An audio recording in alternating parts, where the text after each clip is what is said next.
Hey, happy late Friday afternoon, friends. Just wanted to hop on real quick as we're wrapping up another fun week.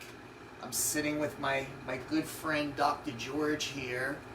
George has been practicing chiropractic now for, 41 years? It is.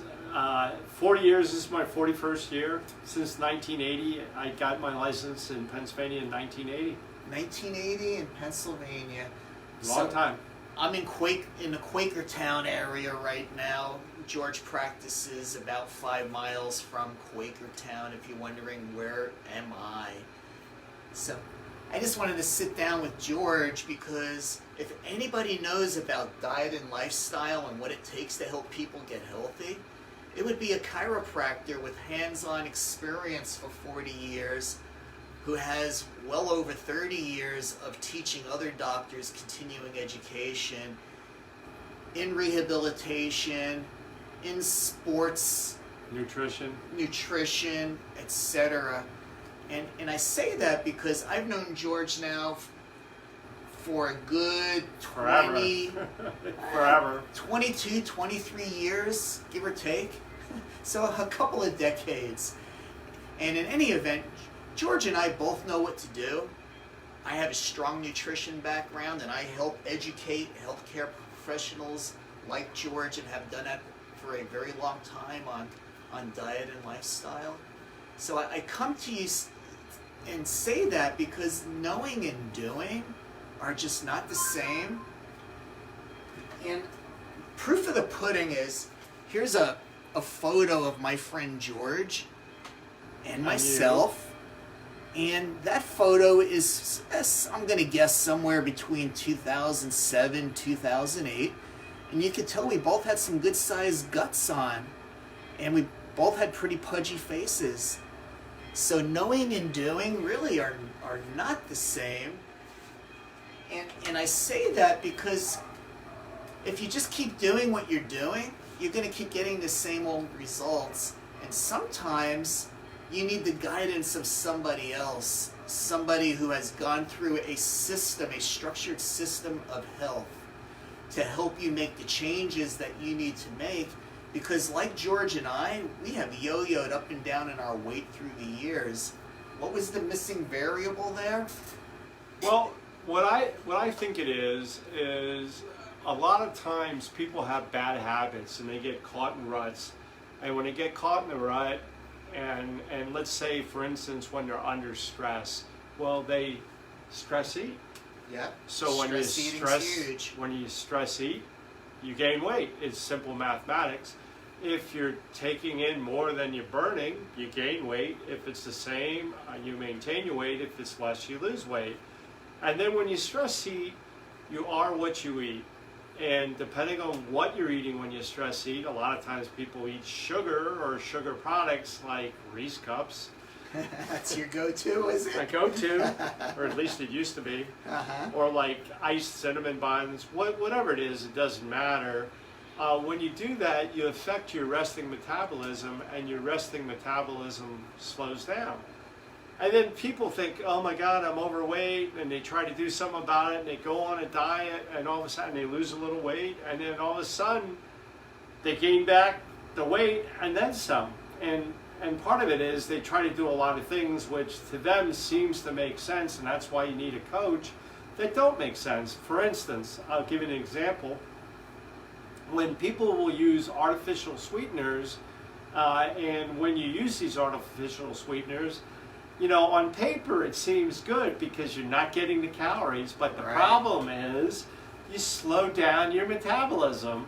And if you would quit using whatever artificial sweetener you're using to put into your coffee and not do anything else different, just quit using that or artificial sweetener, okay, you would lose like 20 pounds of weight because your resting metabolism would speed up. And if everything else is the same, it's once again simple mathematics. Yep. If you're burning more than you're taking in, you lose weight. You know, but if it's the same, you maintain weight, and if it's less, you gain weight. So you get in these habits, you think you do the right thing, you drink diet soda, which is really bad for you. You use artificial sweeteners, you get wrapped up into this whole lifestyle where you think you're doing the right thing, but the fact of the matter is you're not. And you're actually slowing your metabolism down. How many of the people you know that go to the gym That would be a perfect example. work really hard at the gym? They have very strong muscle, very strong core, but yet they can't get the weight off. Right. A good example of that was myself. I had gone faithfully to the gym, and obviously from my background, as Bob can tell you, I know a little bit, more than a little bit about exercising, especially since I teach that. And all that being said, I went faithfully 4 times a week, every Tuesday, Thursday, Saturday, Sunday. Tuesday and Thursday after my office hours, and Saturday and Sunday in the mornings. I worked out between an hour and 2 hours. I split it between cardio and weight training, and you would think all that, I lost 6 pounds in a year and 3/4. 6 pounds. How much are you down since you've changed the way you eat and followed a structured way of eating? I lost 36 pounds, and what it is, you got to give up old habits, and that's sometimes tough to do, and you got to get away from food that is, you are what you eat, that doesn't benefit you. Yep, and as Dr. A loves to say, it's emotional mismanagement. It's how we handle our emotions that cause us to make decisions emotionally as opposed to thinking it through rationally. And anytime we go back into that emotional brain and make that kind of decision, we're usually choosing the wrong kind of food, aren't we? We are, and once again, you are what you eat, and I'm a big, proponent of that. And I see a lot of times, like, I'll never forget this, and this was back when I was heavy, even though I was going to the gym. I decided one day I was in a hurry, and I just wanted to stop at McDonald's, believe it or not. I was going to get a Caesar salad from there. Because I thought, yeah, I'm going to McDonald's this quick. It's the only thing open. It's near the gym, and it's relatively healthy. How could you screw that up? And so anyway, I'm standing in line. I'm waiting to get waited on, and McDonald's is pretty good. I mean, they're pretty good about everything they do, and they've gone a long way to have healthier food. And I'm not, condoning McDonald's, but I was there, and I watched this overweight female. Young female, I would say mid to late 20s, significantly overweight, to the point where I would say she's obese.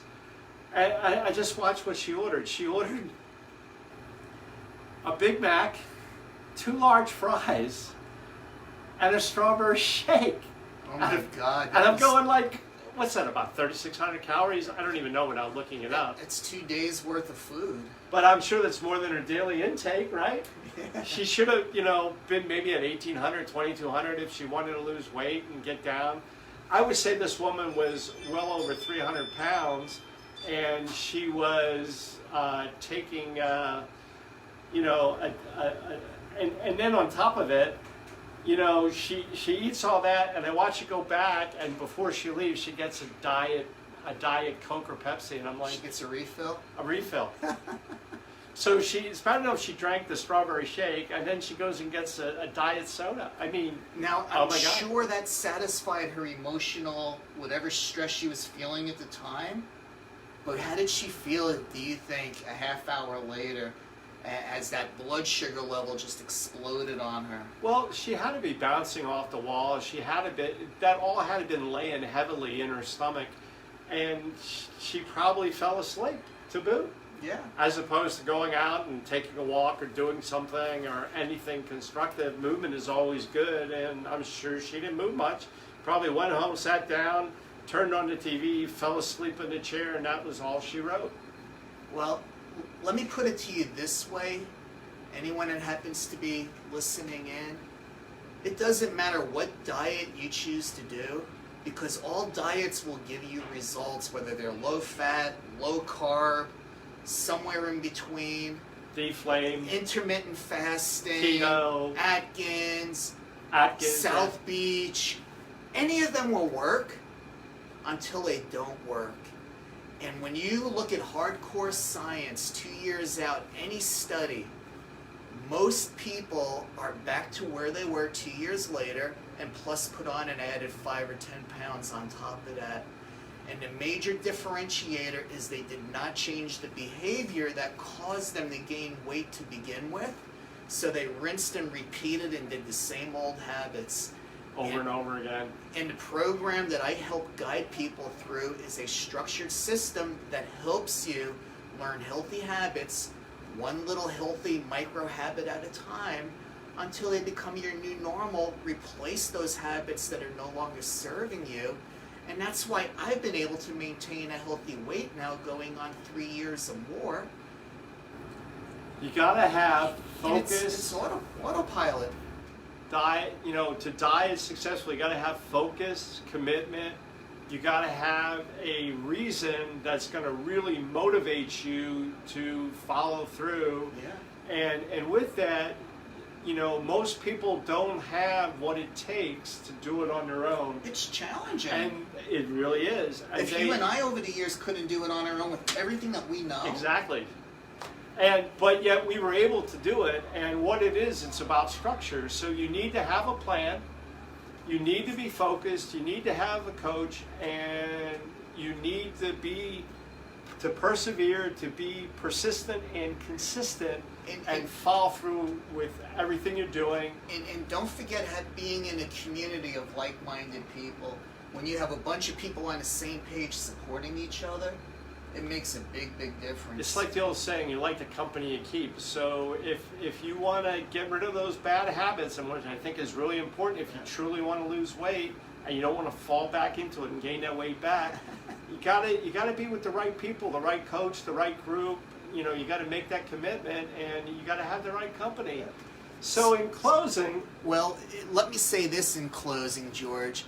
If these two overweight, pudgy dudes, with all their field knowledge and experience through the years, weren't able to do it on their own, there's got to be a reason for that. So if you want, reach out for the help, reach out for the support. We're happy to help guide you. George? My final saying is I want everybody to take from this that it's about structure, it's about desire, it's about function. And if you really want to do it, you got to reach out to the people that can help you attain that. And be like Nike, just do it. Just do it. Everybody have a great day. Hey George, thanks. I'm going to let you get back to your patients, and I appreciate you making a few minutes for me. Always grateful to see you, my friend. And we'll be back with some more nutritional pearls. Take care, guys. Have a great day.